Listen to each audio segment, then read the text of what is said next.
Good morning, everybody. My talk will be about the personal respiratory protection program. I'm a Russian physician, head of the TB hospital in Vladimir, Russia. And I will start from the simple example, my personal story. Last August 31, my wife, her name is Natasha, got sick, high fever, severe weakness. I'm a physician, I'm a doctor. And I suspected it's COVID. It's on the rise in Russia these days.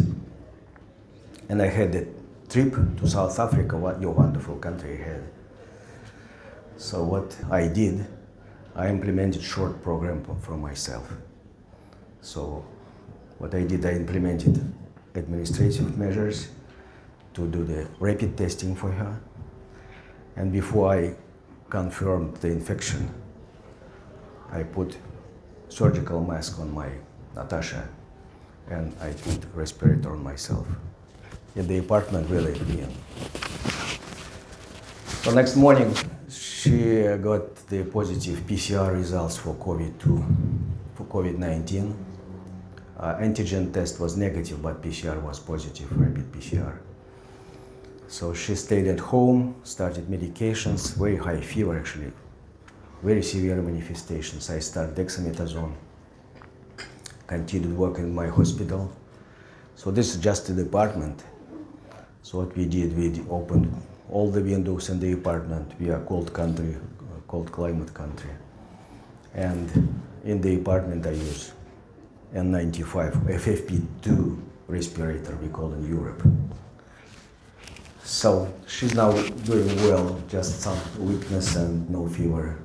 Recovering, talk to her by WhatsApp. I'm here, I'm not infected. So IPC works. Airborne IPC, airborne infection prevention and control. Actually, it's the same measures we implement for TB. It's about the pandemic preparedness. And for sure, the humanity should learn this lesson of implementing feasible, simple, affordable, effective airborne interventions, airborne IPC intervention. And airborne IPC was assessed by a group of the experts by WHO in 2019.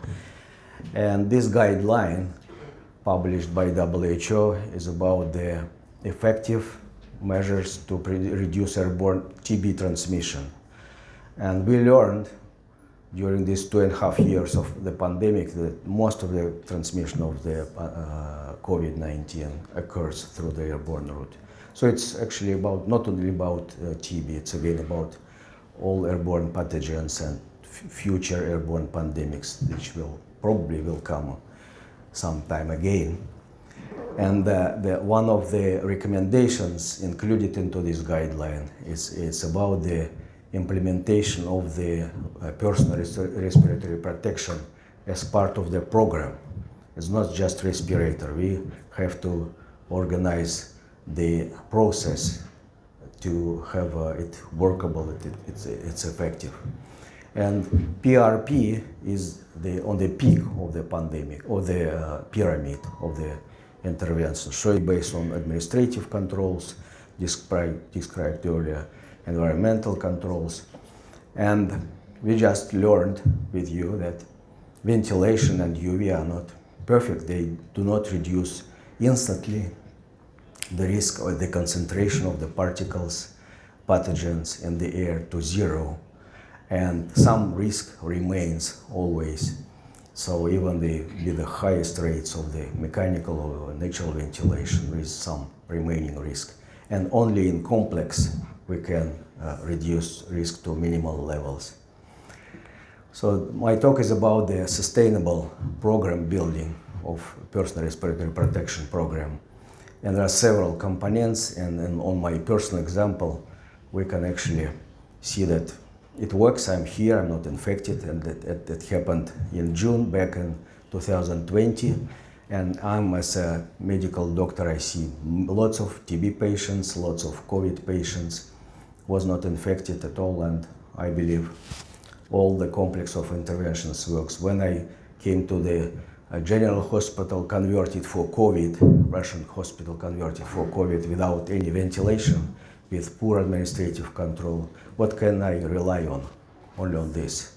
And also by minimizing my time spending taking samples and washing, we were actually validating rapid molecular test, GenExpert SARS-CoV-2 Express.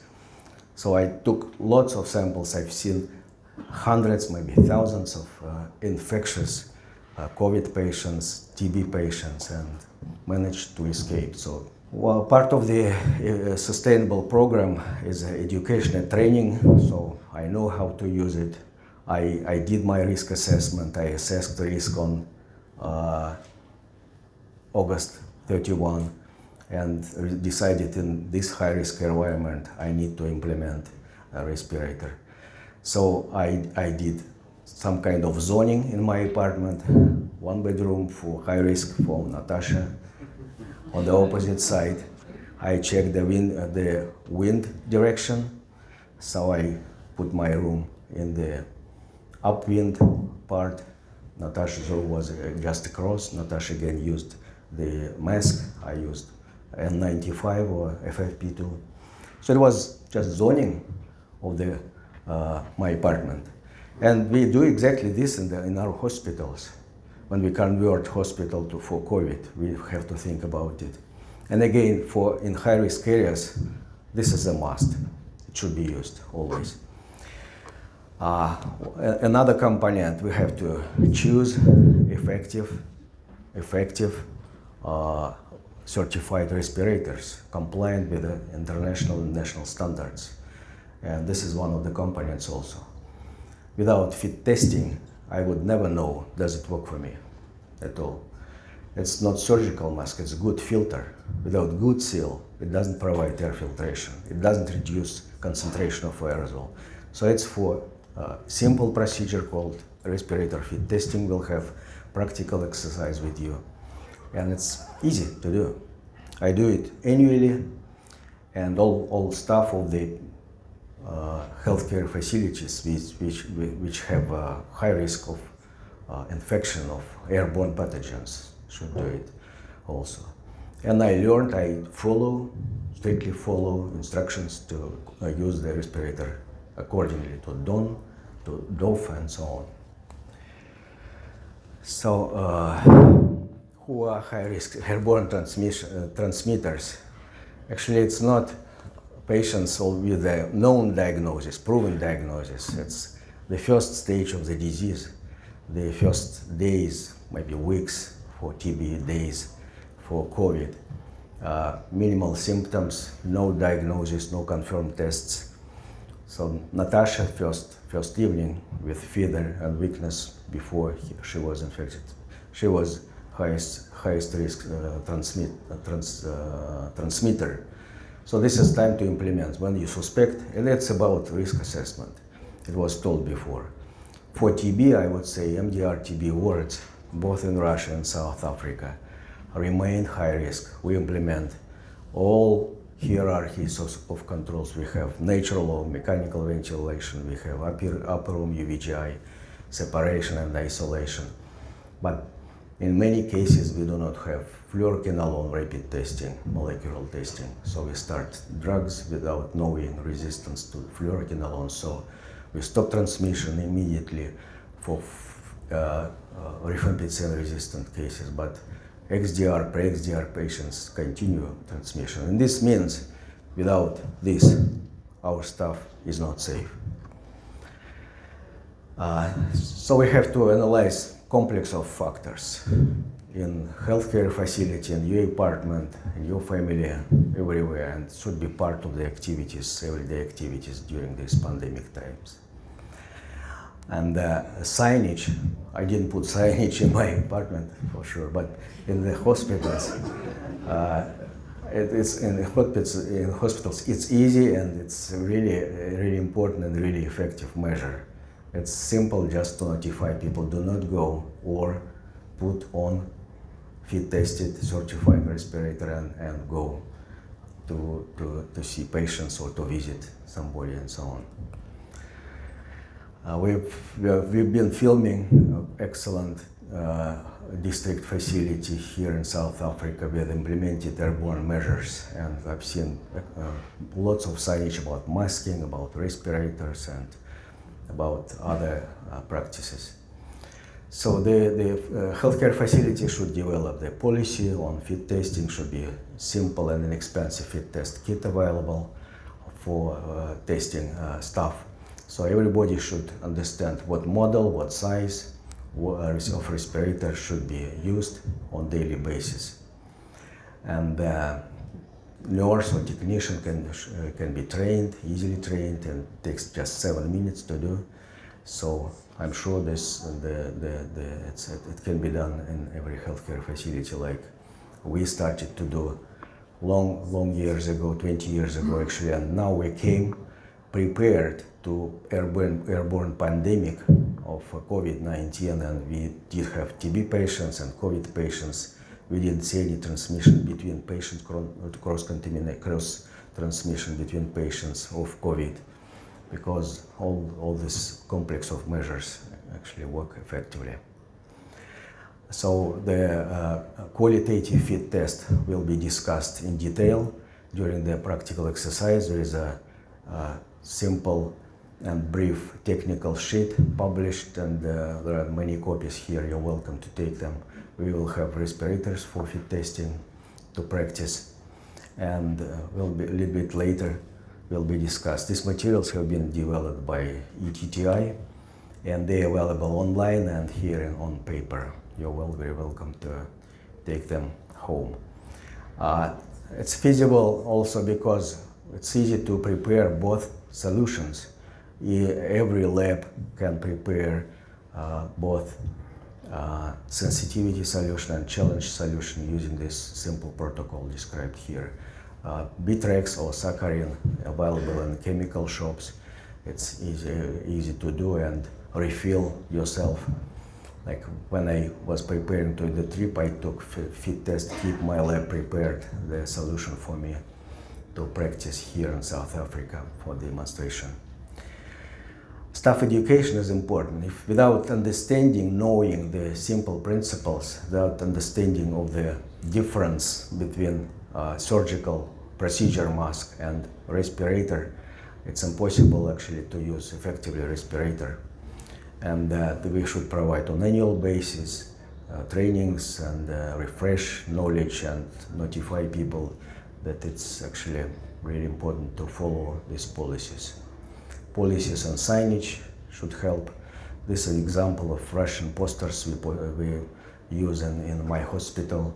Like a very long time, years ago, we, for not compliant staff, asked to make a picture of the closed people or animals, and it's in Russian, but it's about my health is your health. I have to protect my health. I will not bring TB home, so on. It's about improving compliance of the patients. It's about education and training. So not only these disposable respirators actually good and effective and not quite expensive to use, but also elastomeric models are available. They in the long run then actually cheaper to use. They're not that comfortable, but some healthcare workers prefer, and I would say they last for years, and just filter replacement and cost it's not too high. In my hospital, it's for bronchology, for high-risk areas in the lab, and pathology, for autopsy. So, and other healthcare workers who prefer elastomeric to comparing to the disposable respirators, they should be offered these models. And again, it's actually cheap in the long run. So we did the assessment of the needs, how many respirators should we supply before pandemic era.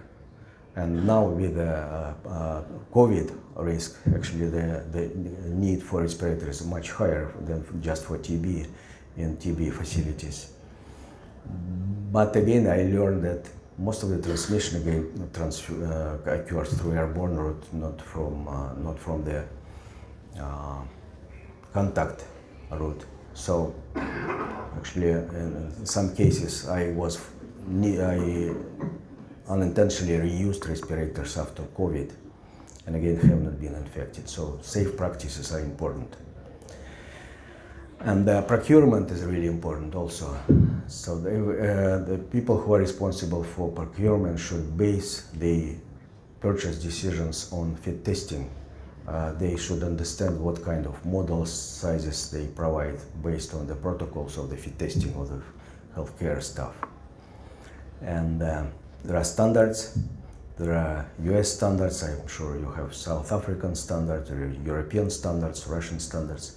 They, in many cases, they are very similar to each one. So there are lots of fake respirators in the market, and we'll test with you today during fit testing. Different models, we'll see.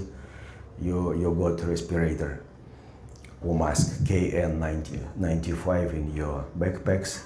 Here at the conference, let's check that do they look? Just check in your backpack, there is one.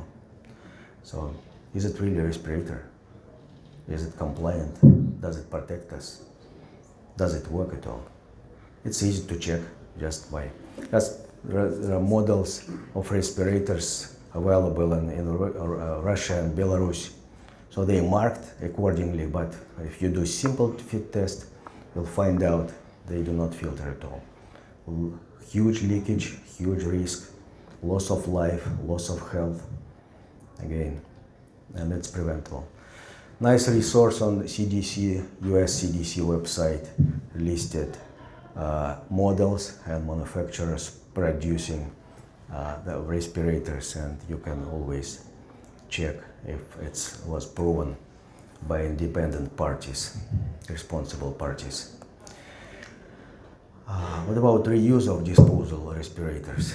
Some people believe that single-use respirator is just to use it once and put it into the trash after single use.